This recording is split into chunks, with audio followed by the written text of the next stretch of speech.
Ser Minero.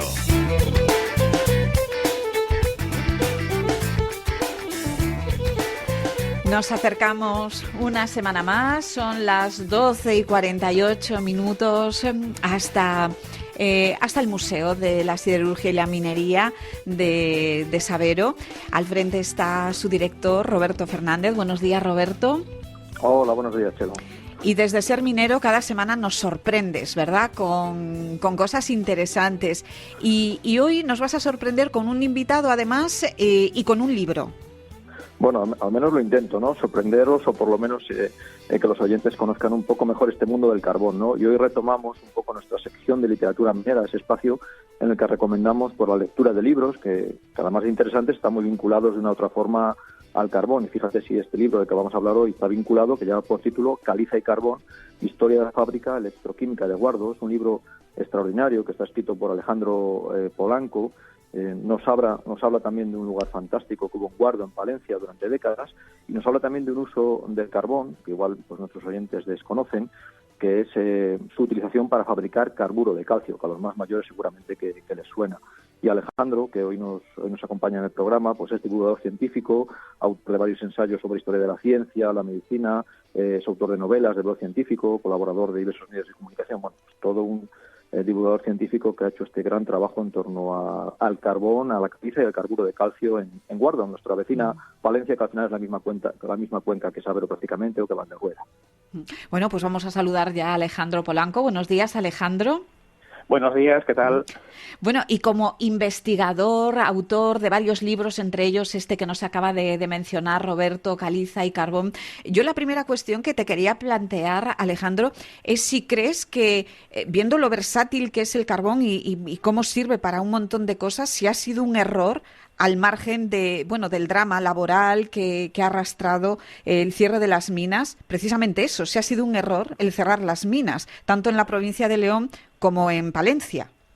Bueno, error no sabría si decirte, pero posiblemente ha sido precipitado.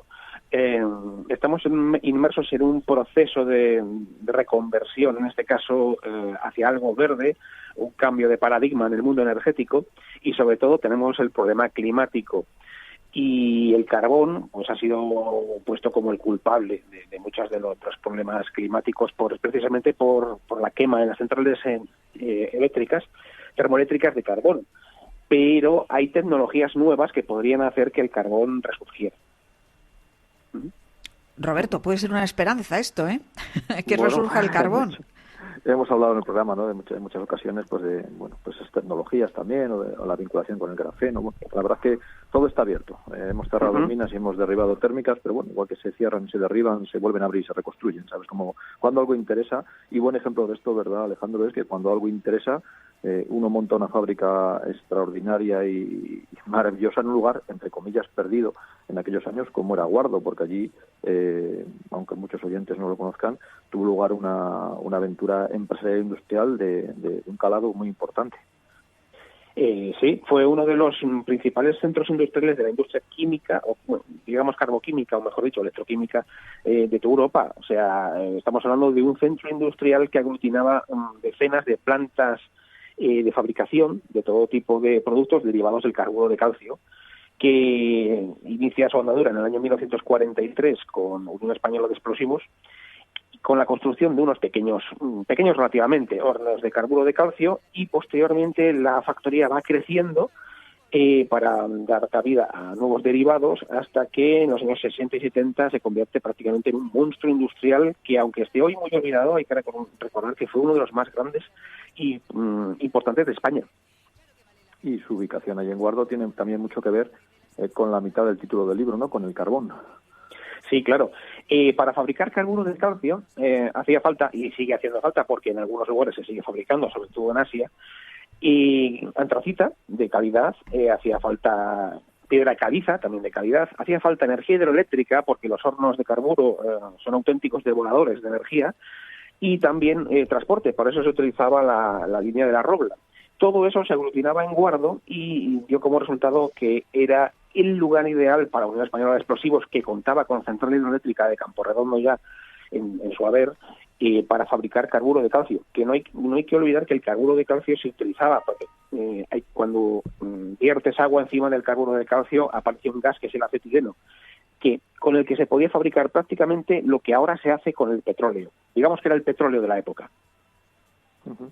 Y bueno, lo del carburo de calcio a muchos oyentes, igual también a los de más edad, no les sonará por los pequeños carbureros, ¿no?, que llamaban los mineros, sí. Sobre todo en las minas que no tenían problemas de grisú, o incluso mucha gente para en las cuadras, o incluso para cuando tenían que funcionar de noche. Ese, digamos que es el uso un poco más conocido, estandarizado, pero a partir del carburo de calcio, como nos adelantaba, no se producen otros muchos componentes, ¿no? Que además hoy en día tienen vigor. Sí, por supuesto. Hay que pensar que prácticamente todos los productos químicos que se extraen hoy en día del petróleo ya se extraían del carburo de calcio fabricado en Guardo y en otros lugares, aunque la mayor planta de fabricación química de este tipo, un conjunto de plantas en España, estuvo en Guardo. El carburo, digamos que en su uso doméstico es muy recordado por las lámparas de carburo, que se utilizaban incluso en automóviles o en bicicletas, pero porque la luz del acetileno es potente y es limpia, pero para fabricar productos químicos, como en Guardo, en todas las factorías que había en el complejo de Unión Española de Explosivos, posteriormente Explosivos Río Tinto, es un proceso de fabricación que no tiene nada que desmerecer a una gran refinería química. Partiendo del acetileno se fabricaba ácido acético, acetaldehído, acetato de vinilo, alcohol polivinílico, que es una fabricación que llegó prácticamente hasta el año 2007, cuando se cierra finalmente la factoría, y cientos de productos con los que luego se fabricaban pinturas, lacas, recubrimientos, todo tipo de plásticos, infinidad de productos. Para que se hagan una idea a sus oyentes, ¿no?, de la importancia de esa fábrica que se instaló un poco al calor también del carbón, ¿no?, de esa cuenca, un carbón tan especial para esa fabricación. ¿Cuántas personas se puede decir que trabajaron en esa industria? No sé si en general o por lo menos en los picos de mayor producción. Sí, se comienza en el 43 con una explotación relativamente pequeña. Hay que tener en cuenta que también hay que pensar en los empleos que se crean también en la minería, como principal, digamos, consumidor en la época de antracita en el área, aparte de lo que se enviaba a siderúrgica y demás. Pero, sobre todo, la factoría de explosivos en Río Tinto llegó a tener a finales de los 70, a principios de los 70, unos 600 trabajadores fijos, pero hay que sumarle otro tanto entre auxiliares, gente de montajes, todo tipo de proveedores, camioneros. Entonces, estamos hablando de un impacto en el empleo increíblemente gigantesco. ¿Cuántos empleos pudo llegar a dar esta fábrica, Alejandro? Si sumamos los directos y los indirectos, 1.200, 1.500 a finales de los 70, por ejemplo, o a finales de los 60. La época de mayor producción y de mayor crecimiento, con todas las factorías funcionando del complejo industrial, fue el cambio en la década de los 60-70, cuando el petróleo empezó a ser el competidor del carburo de calcio. Ese fue un poco el final, ¿no?, de la fábrica y al final de ese volumen importante de empleo, que no solamente era de Guardo, también vinculaba a buena parte también de la provincia de León y otras zonas. Sí, claro, el impacto en cuanto a empleo no solamente se daba en Guardo, sino que hay que pensar en un área circundante muy amplio. El petróleo, claro, llega para convertirse en el nuevo rey de la industria química, no solamente de los combustibles. Y es en los años 70 cuando se empieza a construir, la propia empresa, el Explosivo Río Tinto, empieza a construir en Tarragona un complejo petroquímico con el que intenta dar salida a los mismos productos, pero esta vez obtenidos a través del petróleo. Empieza entonces la decadencia del carburo de calcio hasta que en el año 1985 se cierran los hornos de Guardo y la factoría queda reducida a una serie de pequeñas plantas, pero ya su impacto cae en picado. ¿Y qué nos queda hoy en día? Bueno, aparte de este libro estupendo tuyo y de una pequeña exposición que tenéis, ¿qué queda de aquel gran complejo industrial que, el que vea el libro y vea las fotos quedará impactado, ¿no?, de lo enorme que era y de lo bien construido que estaba? ¿Qué queda hoy en día? Sí, el complejo industrial era impresionante, era único, y el cierre de la última planta por parte de la última compañía que tuvo, que fue la fábrica de alcohol polivinílico por parte de Celanese, y fue en el año 2007 aproximadamente, ¿Qué nos queda? Pues por fortuna no ha sucedido como en otros lugares en los que se ha destruido todo, sino que aquí se reconvirtió el área en un polígono industrial y todavía quedan los edificios originales en gran parte, muchos de ellos se demolieron, pero quedan gran parte de los edificios originales y las últimas de las factorías que estuvieron funcionando, los edificios siguen estando ahí, son propiedad del Ayuntamiento de Guardo y están a la espera de algún tipo de uso industrial. Cualquiera que visite Guardo puede ver la fábrica en la lejanía porque sigue estando ahí, sigue estando presente. Bueno, por lo menos nos consuela que esa edificación que fue el motor o que al menos dio muchos puestos de trabajo en su momento no se destruya o no quede en el olvido, por lo menos que se mantenga y que se recupere ese complejo industrial, ese complejo que existía en Guardo.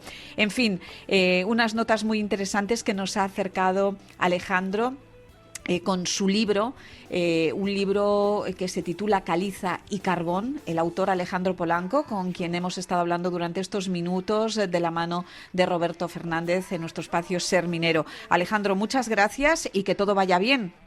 Gracias a vosotros. Un saludo. Buenos días. Roberto, pues hemos sabido y aprendido un poquito más de los usos del carbón que se daban, en este caso no en nuestra provincia, pero muy cerquita, nuestros vecinos de Palencia, de Guardo, en Palencia. Y nada, tú y yo nos encontramos la próxima semana. Pues el próximo lunes hablamos también de carbón, que ya ves que da para mucho. Para mucho da. Que tengas una buena semana, Roberto. Gracias. Hasta luego. Hasta luego.